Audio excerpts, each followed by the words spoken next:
Bonjour les parents, verts et prudents. Aujourd'hui j'échange avec Caroline Goutleben. Caroline est directrice de Plantécité, un centre technique qui travaille sur les espaces verts, le paysage et la nature en ville. On discute notamment de la baisse de l'expérience de nature, de petits safaris à faire avec des insectes, des bénéfices des espaces de nature en ville sur la santé des enfants et d'autres sujets. Voilà, j'espère que vous y trouverez des choses utiles et je vous amène Caroline Goutleben.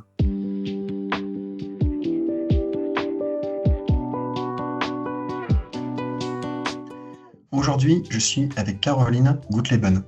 Caroline, merci de te joindre à moi. Bonjour Guillaume. J'ai souhaité échanger avec toi à propos de l'un de tes domaines d'expertise, à savoir les effets bénéfiques des espaces de nature en ville, un thème qui présente de forts enjeux pour les enfants. Alors, avant qu'on débute, est-ce que tu souhaiterais indiquer des liens d'intérêt au regard de la thématique santé environnementale, des liens que tu penses importants que les personnes qui nous regardent aient en tête en nous écoutant échanger? Alors en préparant ce podcast, j'ai relevé un rapport très intéressant du Haut Conseil pour la famille, l'enfance et l'âge, et qui traite justement de la place pour les enfants dans les espaces publics et la nature, et qui parle beaucoup finalement de aujourd'hui comment les enfants sont devenus peut-être plutôt des enfants d'intérieur et des inégalités d'accès des enfants aux espaces verts et de nature. Et je trouve que c'est un propos intéressant parce qu'il sera complémentaire de ce que je vais pouvoir apporter, mais en tout cas il justifie tout l'intérêt de pouvoir sensibiliser les parents à fréquenter les espaces verts et de nature avec leurs enfants. Oui, c'est des thèmes intéressants, ça fait écho chez moi. Si tu parlais d'enfants d'intérieur, j'avais lu pas mal de documents sur la culture de la chambre, sur ce côté que les relations sociales se recentraient de plus en plus sur l'intérieur. Bon, on aura l'occasion d'en parler. Mhm. Ce que je te propose pour commencer, si tu veux bien, c'est de présenter ce sur quoi tu travailles et puis les enjeux associés en santé environnementale. Alors donc moi je travaille pour Plantécité, c'est une association qui a été créée il y a presque une vingtaine d'années et qui joue le rôle d'un centre technique sur les espaces verts et la nature en ville. Nous on s'adresse principalement aux collectivités territoriales et aux entreprises du paysage, de l'aménagement urbain, de l'urbanisme pour aider les professionnels à mieux concevoir et entretenir les espaces verts et de nature favorables à la biodiversité, qui permettent de se préparer aux effets du changement climatique, qui remplissent des rôles sociaux et forcément qui apporte un cadre de vie amélioré pour les habitants, tous les habitants, les personnes âgées, mais aussi les enfants. Et ça, c'est un point important, effectivement, de pouvoir dire que les collectivités ont à cœur de proposer des espaces verts et de nature qui soient des composantes de services publics. Donc, on verra par la suite, mais ils jouent un rôle très important. Donc, principalement, nos activités, c'est de mener des études sur différents sujets sur lesquels il y a des attentes. Ça peut être des sujets très techniques, comment entretenir les espaces de nature, les espaces verts sans recours aux produits phytosanitaires, bien qu'aujourd'hui ce soit interdit, mais justement il y a des problématiques qu'il faut quand même prendre en charge. On peut avoir des questions qui nous sont posées sur aider les collectivités à monter des politiques publiques avec le choix des bons indicateurs de nature. Et puis on peut avoir des questions qui nous sont posées pour renforcer la connaissance sur les plaidoyers en faveur de la nature en ville. Et c'est à ce titre qu'il y a quelques années, on a eu l'occasion de travailler sur la construction d'une expérience de nature favorable à la santé, en tenant compte des composantes, enfin, des types d'espaces verts et de leur composition. Donc c'est un travail qui a été pour nous fondateur parce qu'il nous a d'abord permis, enfin ça a été l'occasion, de mener une vaste étude, une méta-analyse, état de l'art international, de toutes les recherches qui avaient pu être faites sur ce sujet, où je pense il est quand même admis de se dire assez facilement, et c'est assez intuitif aussi, que les espaces verts, que la nature nous fait du bien, mais encore fallait-il comprendre ou déjà identifier les études qui avaient pu montrer ce lien. Et donc, au moment où on a commencé ce travail, on a vu effectivement qu'il y a quelques années, elles étaient encore peu nombreuses et que ça se développait. C'est un champ de recherche qui s'est vraiment beaucoup développé ces dernières années avec des travaux en Europe du Nord, en Amérique du Nord, et puis de plus en plus aussi en France. Donc c'est ça qui est intéressant, parce que souvent on a besoin de ramener quand même à des contextes et des contextes locaux, des types d'aménagement. Donc on a fait ce travail d'état de l'art qui nous a permis de voir plein de choses dont on parlera. Et on a aussi conduit un travail de thèse justement pour essayer de comprendre en psychologie comment se construisait une expérience de nature favorable à la santé sur le plan de la restauration attentionnelle. Voilà.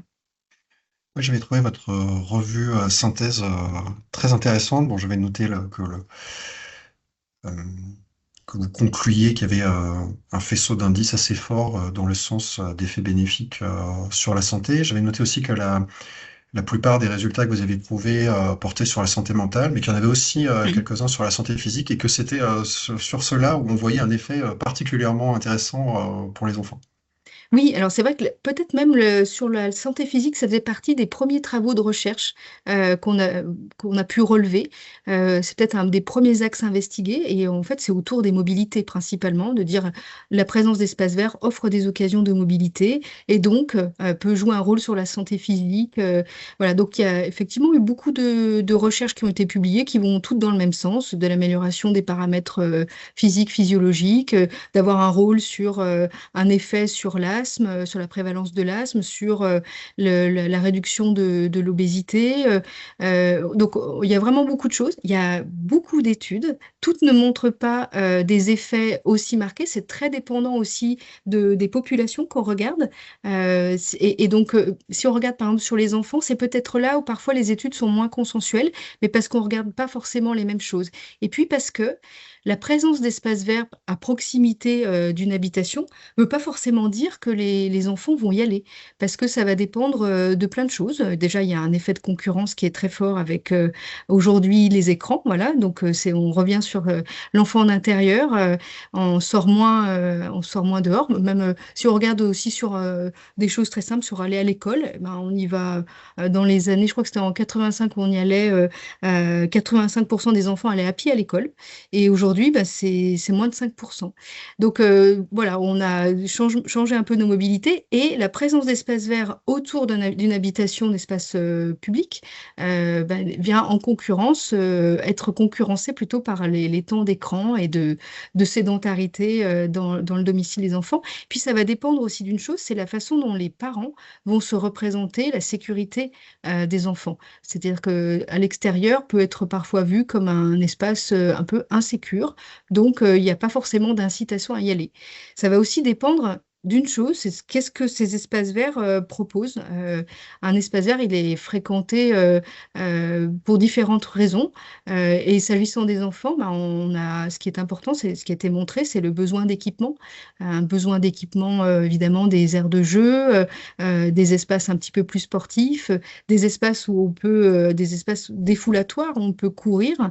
Et donc la composition va être aussi importante. On ne fréquente pas un espace arboré euh, pour les mêmes raisons qu'on va fréquenter un espace plutôt avec une zone enherbée, avec de vastes perspectives, où on va pouvoir avoir des jeux de ballon ou d'autres activités un peu plus physiques. Voilà, mais c'est effectivement, ça rentre en ligne de compte dans la façon après dont les parents vont aussi inciter leurs enfants à se rendre sur les espaces verts. Donc, ça peut créer dans les études de cohorte ou des études, des études sur certains sites des biais un peu.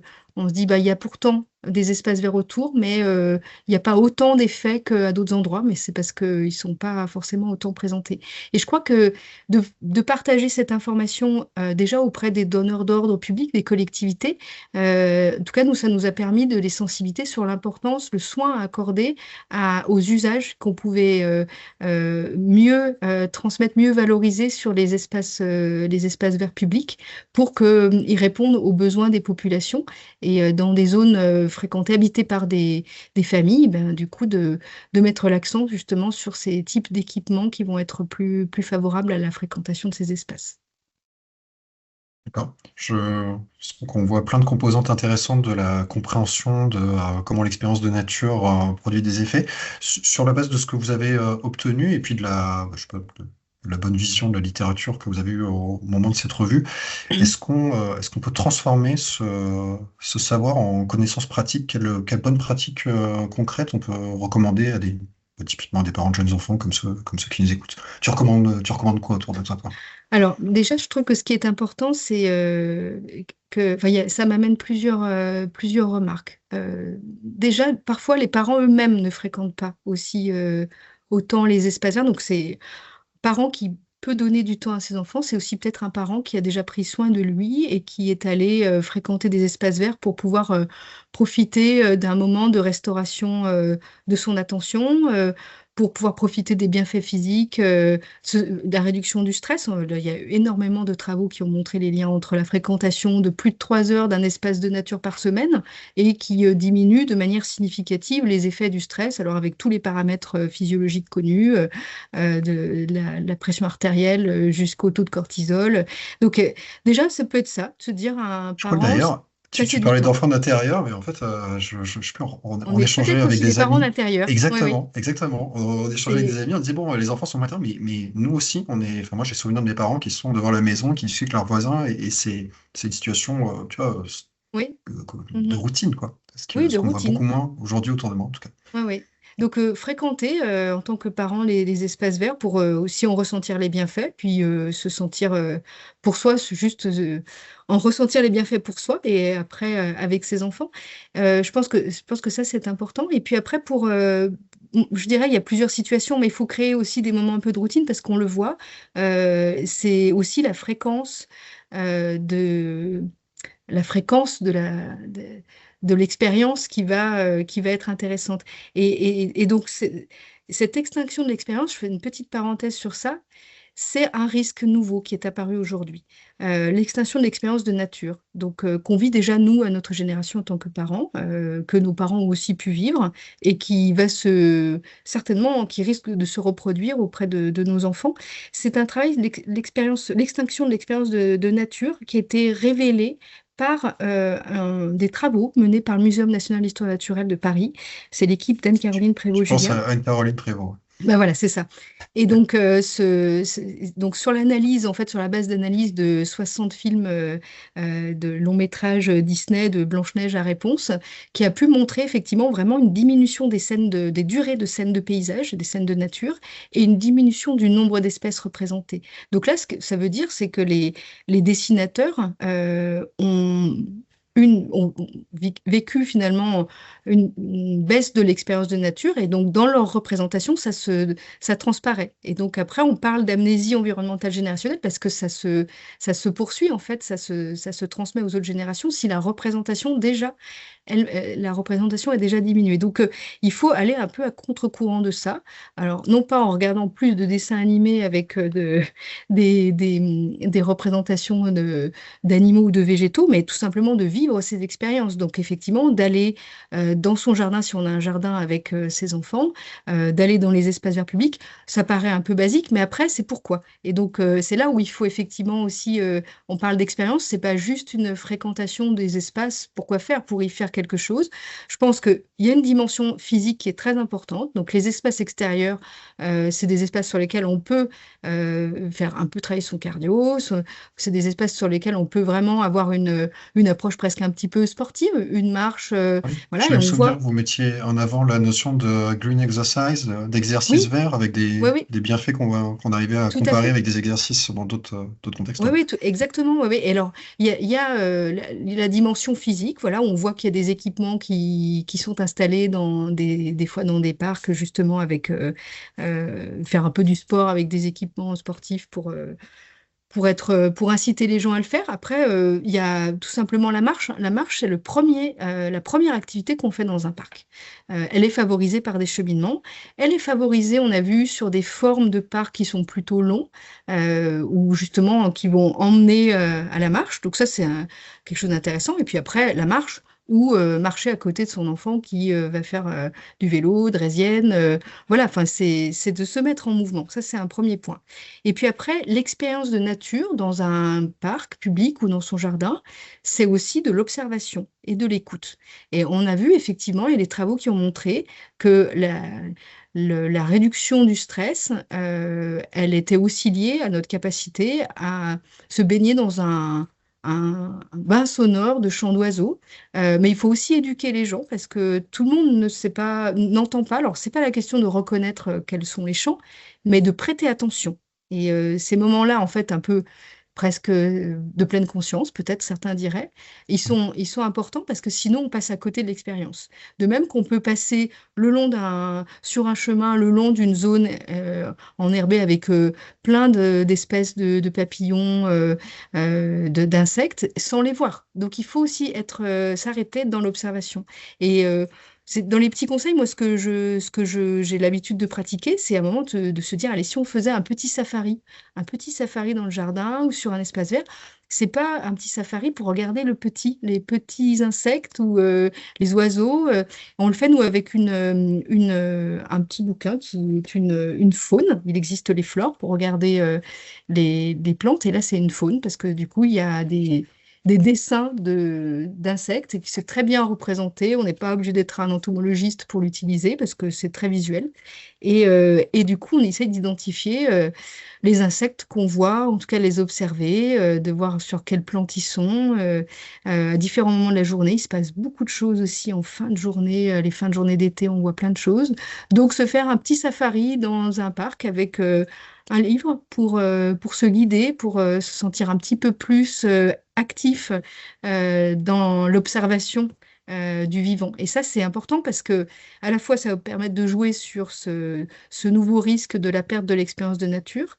On est dans une activité qui recentre aussi quand on fait ça.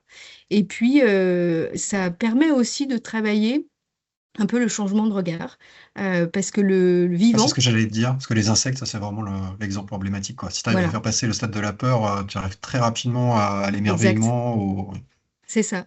Et puis, donc, l'idée, c'est pas de dire qu'il faut ne plus du tout avoir peur de rien. La peur, c'est des choses parfois pas si rationnelles, mais en tout cas, pouvoir s'émerveiller un peu sans avoir un réflexe de peur de tout ce qui a six pattes ou huit pattes pour les araignées. Et je trouve que ça, c'est intéressant parce que si on regarde même sur la flore spontanée, il y a eu, nous, on l'a vu pour les adultes, pour les professionnels de la gestion des espaces verts. Il y a eu vraiment un grand virage il y a 10 ans, on va dire, bon, avec la réglementation qui évolue sur le zéro phyto sur l'espace public, et c'est une bonne chose, mais qui soulevait énormément de questions sur l'acceptation de la flore spontanée. Et donc, ça fait sale, c'est-à-dire une certaine idée du propre, héritée depuis bien longtemps, qui nous conduisait à penser que c'était sale de voir des pissenlits, de voir toute la flore spontanée des trottoirs qui pouvait être perçue comme finalement néfaste, nuisible, alors que c'est le support pour certains insectes qui peuvent eux-mêmes être très appréciés. Donc c'était important d'essayer de faire comprendre les liens aussi. Et sur l'acceptation de la flore spontanée, du vivant, des insectes, de ce qui peut faire peur, je pense que le meilleur moyen, c'est l'observation et après la connaissance. C'est peut-être une étape après, donc c'est pas l'idée de faire de chacun d'entre nous des botanistes ou des entomologistes, mais quand même d'avoir quelques repères, parce que ce qu'on a pu voir dans une étude qu'on avait menée il y a quelques années, le programme Acceptaflore, donc plutôt orienté sur la flore spontanée, on avait vu que les évocations positives liées à la flore spontanée étaient plus fréquentes de la part des personnes qui savaient aussi reconnaître quatre ou cinq espèces de plantes spontanées. Et ça veut dire effectivement il y a un lien entre la connaissance et l'acceptation. J'ai Et le on souvenir que toi, protège. tu Oui, utilisais même la flore spontanée pour à l'époque où il y avait encore des pesticides, parce que bon, oui. À on l'époque, diffuse en dehors de la France, ouais, tu utilisais ça même comme des indices de zones qui auraient exactement. été moins traitées. Je trouvais que c'était hyper Oui, oui. intéressant, quoi, si tu veux. Tout à fait, c'est-à-dire qu'aussi on peut se dire, si on veut éviter des risques, de voir en fait des paysages avec de la flore spontanée où on voit bien qu'elle n'a pas été plantée par la main de l'homme, c'est aussi le signe d'un espace en bonne santé qui n'est pas pollué, qui n'a pas subi de traitement phytosanitaire. Aujourd'hui, on en a la garantie avec la loi Labbé qui a été lancée 2017 puis 2019 après sur les espaces privés. Mais c'est vrai que ce n'était pas le cas avant. Et ça veut dire effectivement que les espaces verts étaient des espaces où il pouvait y avoir eu des produits phytosanitaires, des pesticides qui étaient été appliqués avant. On a Et la puis chance en tes France lignes d'avoir cette directrices, réglementation. tes lignes directrices, elles sont intéressantes pour les pays hors France, francophones Oui, notamment, pour oui, oui. nous écouter, Et qui n'auraient pas de réglementation de ce type. tout à fait, oui, oui. En effet, ce n'est pas généralisé. Il y a des pays qui ont fait aussi quelques progrès, mais c'est pas encore le cas partout. Donc, effectivement, des herbicides utilisés sur du désherbage des pelouses pour enlever les herbes qui font des rosettes. Voilà, bah, tout ça existe encore dans bien des pays en Europe. Donc, on a la chance de pouvoir, en France, dire que c'est au moins ce risque-là n'existe plus dans les espaces verts publics. Et donc, c'est important d'avoir aussi un regard, cette lecture-là, de dire finalement ce qu'on considérait comme sale il y a quelques années, c'est plutôt un marqueur de la santé de l'espace, de la santé en termes de non-utilisation de toxiques. Ça fait bien écho avec ton changement de regard dont tu parlais tout à l'heure, quoi. Donc, non seulement il y a le côté sale, et puis j'avais j'avais discuté avec des personnes qui étaient un peu ennuyées sur ces aspects. Ils disaient un des retours, tu vois, typiquement des personnes qui s'occupent d'espaces verts en ville, et ils disaient un des retours, c'était que les riverains avaient l'impression qu'on laissait ça à l'abandon, quoi. Tu vois, il y avait Voilà. Oui. un côté désenchantement, alors que c'était pas du Mhm. tout l'idée. Et bon, ils Et avaient. après, oui. Oui, je t'en prie. Mais tout à fait. Et en fait, là, on est encore peut-être à la fin de cette période de transition où justement le spontané n'est plus, en tout cas, plus partout vu comme une marque d'abandon, parce que les communes ont pris le pas de communiquer aussi, d'expliquer qu'ici, on allait faire une fauche tardive, là, on faisait une gestion différenciée pour favoriser les, les, les oiseaux, les pollinisateurs, et donc on donne un peu plus de sens, en fait, à ce végétal spontané qui occupe un petit peu plus nos rues. Et je pense qu'effectivement, le changement de regard peut s'opérer par le fait de s'arrêter, de se dire, bah oui, voilà, ça marche. Il y a une initiative intéressante, c'est une artiste nantaise qui a, donc Frédéric Soulard, pour l'association Belle de Bitume, qui a pris l'initiative de pouvoir peindre sur les trottoirs les noms des plantes. Donc c'est très joli parce que du coup la peinture et l'écriture est stylisée et surtout c'est très botanique. Et je pense que là où les gens voyaient juste une herbe qu'on pouvait peu même piétiner sans s'en rendre compte, ben, on voit qu'il y a une plante et puis oui, elle est fleurie, puis il y a peut-être des insectes dessus. Voilà, c'est un petit bout de nature, mais on sait que de toute façon, il y a quand même une ambiguïté. Le public peut apprécier la nature dans toutes ses composantes sauvages et en même temps, près de chez soi, avoir l'impression que c'est plutôt une marque d'abandon de la collectivité. Voilà. Mais en donnant du sens à ce qui est fait sur l'expression du végétal spontané, je trouve qu'on va aller vers une meilleure perception de ça. Et pour se dire, effectivement, la nature, ça peut être un petit carré de nature à proximité de son pied de porte. Et c'est aussi intéressant d'aller partir peut-être en safari au pied des arbres le long de sa rue, safari insectes, plutôt que d'aller dans des parcs situés très loin. Voilà. Mais après, sur Ouais, cette... je voulais rebondir sur cette notion de safari parce qu'effectivement, je, donc c'était pas la première fois qu'on avait abordé ensemble dans nos échanges précédents. Personnellement, je suis un grand fan parce que ça renvoie, je pense que un des mots-clés à mes yeux, tu l'as cité, c'est proximité, quoi. C'est une nature de Mhm, proximité. Moi, encore aujourd'hui, quand je parle des bénéfices du contact avec la nature, souvent quand même, j'ai l'impression que ça renvoie à une nature qui est là-bas, au loin. Alors, soit quelque mhm, part en Alaska, soit au Kenya.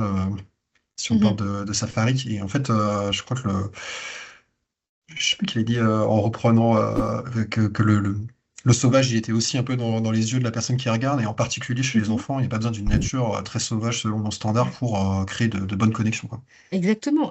Oui, oui, bah, tout à fait. Bah, c'est vrai qu'il y a effectivement la nature lointaine, elle n'apporte pas les mêmes choses et puis surtout, elle n'est pas accessible à tout le monde dans les mêmes conditions. Et c'est pas les études sur les bienfaits d'espaces de nature n'ont pas porté sur la fréquentation des parcs pendant des congés, par exemple. Ce n'est pas ça, c'est plutôt vraiment la nature de proximité. D'autant que sur cette question de safari, puis après je reviendrai sur la question de la proximité, mais on peut voir des choses merveilleuses. Un œil, alors c'est vrai qu'il faut avoir un petit œil, faut regarder, mais on peut voir des insectes mais totalement extraordinaires. Des insectes qui ressemblent à des mouches qui font du surplace avec des yeux verts.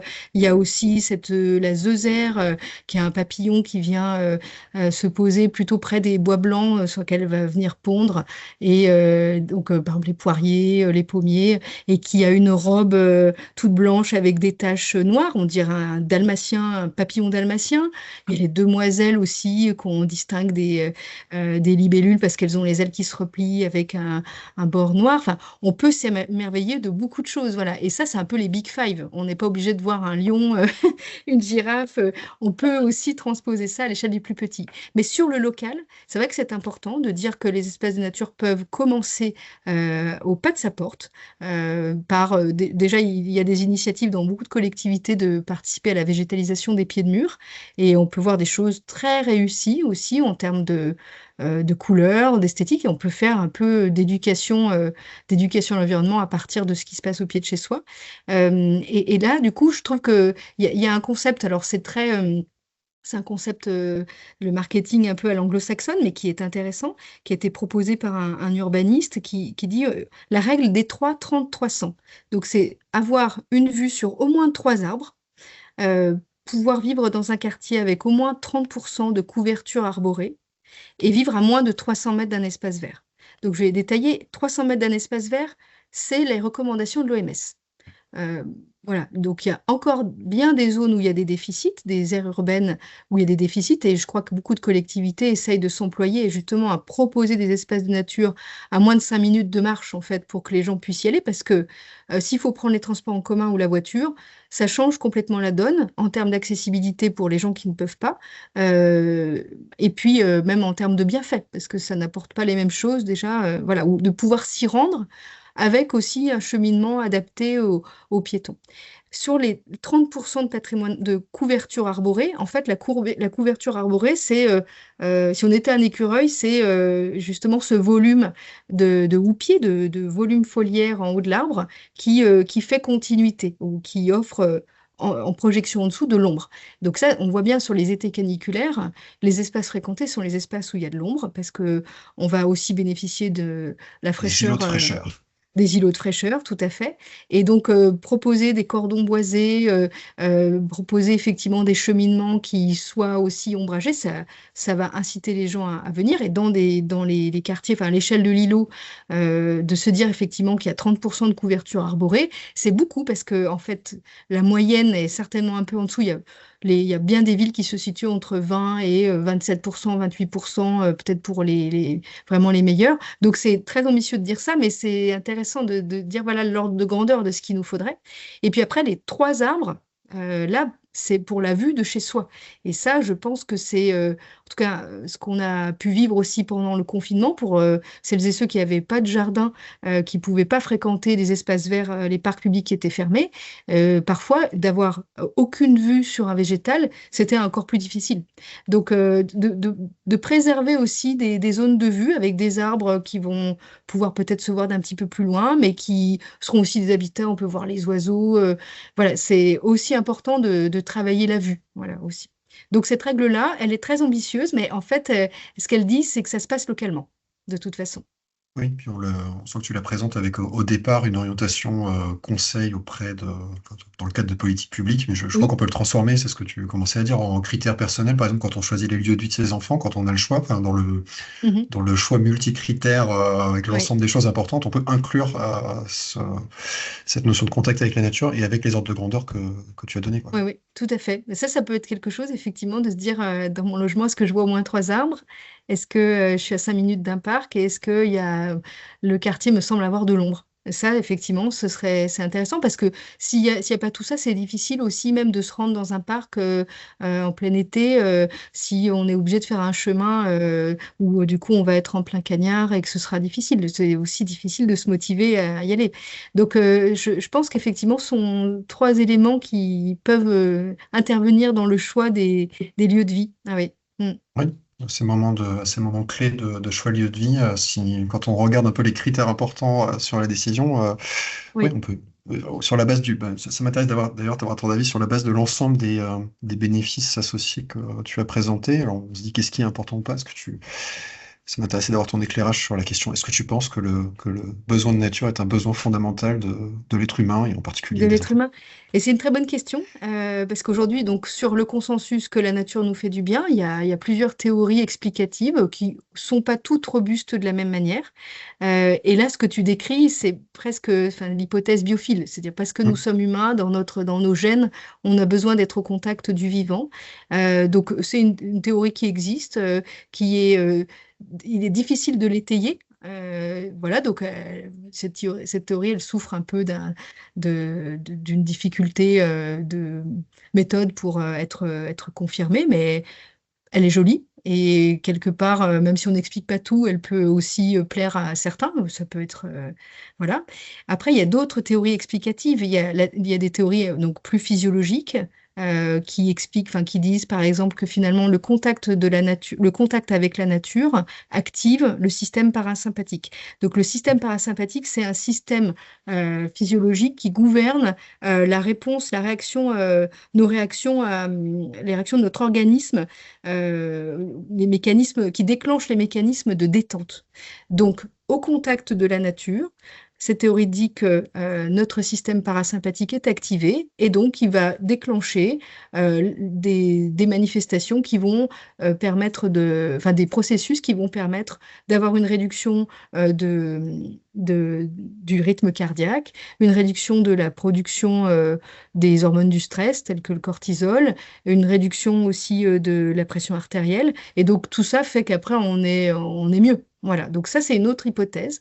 Et puis après, il y a l'autre hypothèse de la restauration de l'attention, et là qui nous amène plus à regarder finalement les liens, enfin les effets des espaces de nature sur notre santé sur un angle psychologique, en disant effectivement, on a aujourd'hui il y a deux types d'attention. Il y a l'attention orientée, l'attention effort. Donc c'est ce qu'on vit en ce moment parce qu'on s'écoute, donc on a une attention qui est active. Et puis il y a un autre système d'attention qui est un système plus passif, qui est mobilisé quand on est dans une expérience de nature. Voilà, ça passe moins par le conscient, donc on La est un petit peu. fascination douce Voilà, c'est ça, c'est ce qui se rapproche après de la pleine de, ouais, conscience. de la pleine conscience. Ouais. Mm. Voilà, de la pleine conscience. Voilà, c'est ce qui fait la nature nous permettrait d'être dans cet état un peu plus facilement. Mais là encore, avec des facteurs qui peuvent moduler ces effets, parce que si on est dans un parc boisé, alors je prends par exemple ton fond d'écran qui est vraiment magnifique. Il y a des gens qui vont se concentrer sur l'horizon et voir de la lumière. Il y a suffisamment de lumière pour ne pas se sentir enfermé. Ça joue beaucoup, la luminosité dans un parc. Il y a beaucoup d'arbres, il y a aussi des arbustes. Donc, il y a peut-être des gens qui vont se dire qu'est-ce qu'il y a derrière les arbustes et qui vont donc du coup se reconscientiser sur est-ce qu'il n'y a pas un risque, un animal qui sortirait de là. Et donc, bah forcément, là, on sort de l'attention, de la restauration de l'attention parce on active tous les mécanismes de vigilance. Voilà. Donc, la composition d'un espace va être différente. Mais là aussi, il y a des paramètres personnels, hein, un peu en fonction de ce qu'on a vécu. Tout le monde ne se sent pas, entre guillemets, inquiété par ou en danger quand il y a des fourrés. Il y a des gens qui vont être un peu plus attentifs à ça. Et puis, il y a des gens qui vont parfaitement apprécier se sentir en forêt dans un milieu avec peu de lumière. Mais la tendance, c'est quand même ça. C'est d'avoir des espaces de vue, des espaces un peu dégagés, mais en même temps, la présence d'arbres et la présence d'eau aussi, ça joue beaucoup. Donc, un espace vert idéal qui optimiserait tous ces bienfaits, ce serait un espace qui soit hétérogène, avec des cônes de vue et de la lumière, et qui est donc une composition variée avec des arbres, différents types, différentes strates, et des points d'eau, même des points d'eau artificiels. Là, ce qui a été montré, c'est qu'effectivement, ça faisait la différence entre point d'eau artificielle ou naturelle ne changeait pas, parce que finalement, l'eau, c'est aussi des sons, c'est aussi peut-être des oiseaux qui viendraient boire, donc ça apporte aussi autre chose. Et donc, de cette hétérogénéité naît aussi, il y a plus de chances pour qu'il y ait aussi plus d'oiseaux, plus d'insectes, et la diversité de la vie faune, donc des oiseaux, joue un rôle vraiment dans ce qu'on va ressentir percevoir au niveau des champs, et puis dans ce qu'on va voir. Voilà, bon, il y a que les chants de corvidés, enfin les chants, les cris de corvidés qui sont pas plaisants à nos oreilles, mais sinon, tous les autres chants d'oiseaux plus ou moins bien identifiés, de toute façon, contribuent à une expérience de nature agréable. Voilà. Ça m'intéressait d'avoir ton éclairage.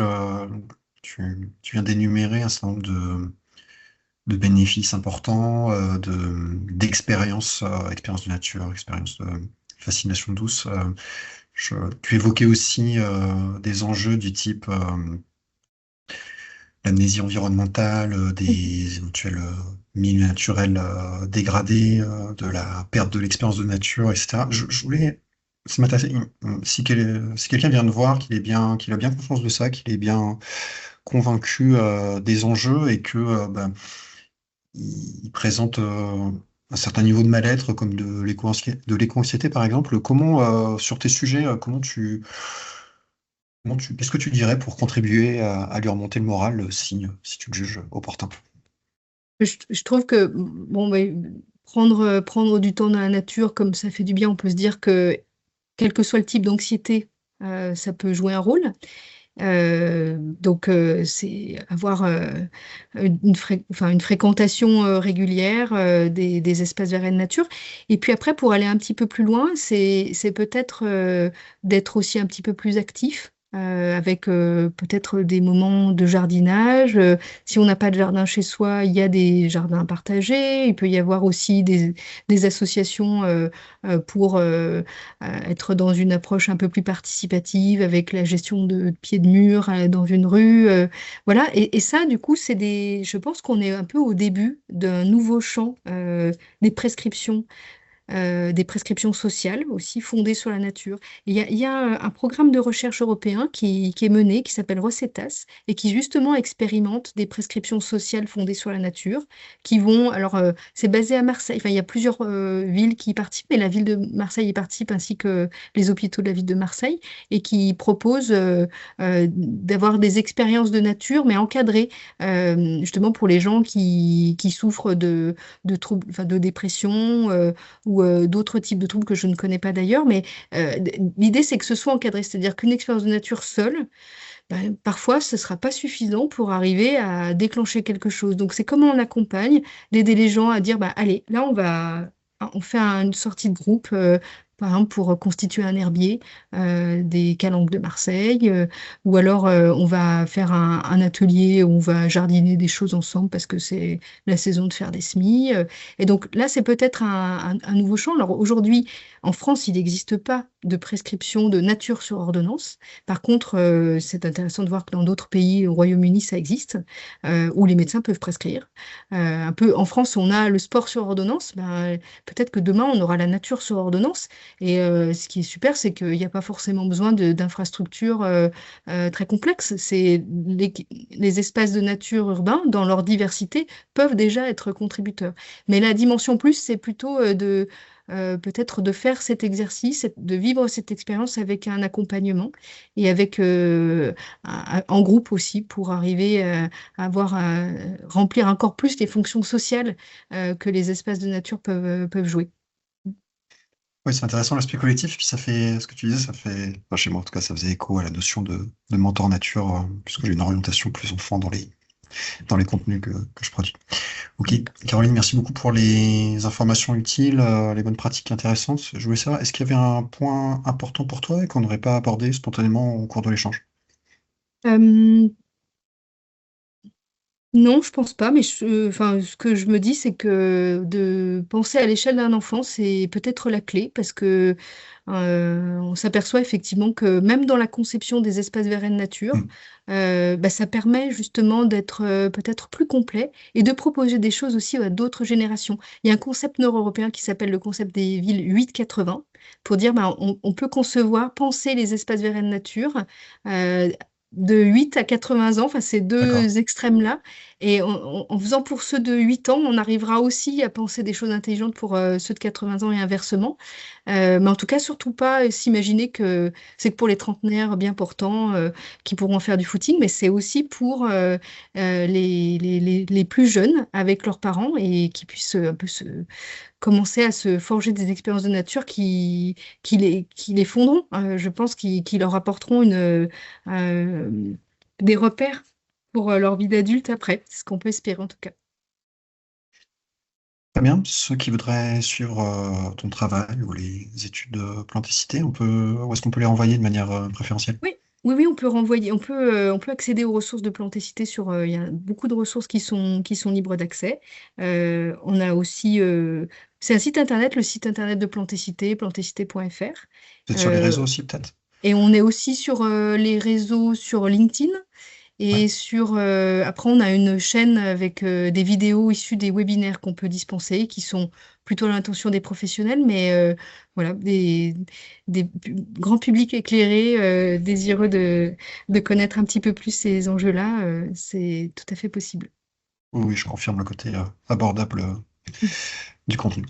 Très bien, ben, un grand merci d'avoir pris le temps de l'échange. Un grand merci encore une fois pour les informations intéressantes et les bonnes pratiques pour les parents. Puis, ben, je te dis au plaisir de te croiser en vrai à l'occasion. Merci beaucoup, Guillaume. À bientôt. Voilà pour cet entretien. S'il vous paraît utile, vous pouvez liker, vous abonner et clocher, si ce n'est pas encore fait, pour que YouTube favorise sa diffusion. À très bientôt.